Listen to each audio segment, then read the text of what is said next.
Yesterday, I received a letter, and I would say that this letter plausibly changed the trajectory of this year, certainly for me. I don't know why people keep sending me letters, and I am going to tell you that I received this letter from a process server. Now, when you hear that you are getting a letter from a process server, you think one of two things in my world. You are being sued or you are being subpoenaed. It actually happens way more often than you realize. Sometimes you're being drafted into someone's lawsuit. They think that you have some information or some text messages, or otherwise you yourself are being sued, like when I was being sued by Kimberly Klasick for defamation, which eventually I won that after years. So it's not something that particularly unnerves me anymore, because typically sometimes you're getting drafted and there's no reason for you to be drafted. Your lawyer responds to it and it's completely over.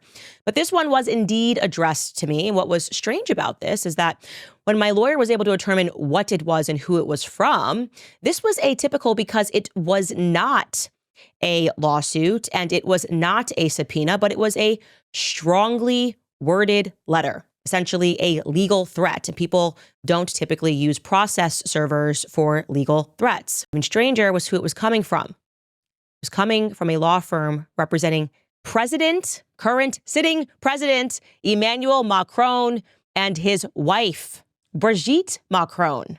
Okay?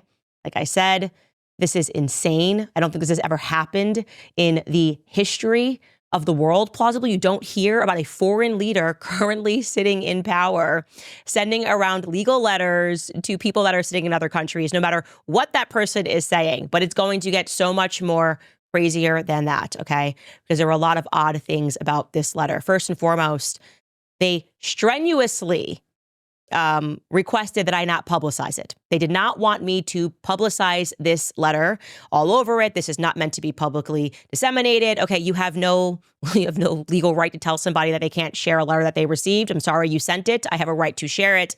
And I'm going to tell you my suspicion about why it came across as they wanted to keep this rather hush-hush. But hush-hush. But apart from asking me not to publicize it, they get into explaining to me how I am engaging in types of defamation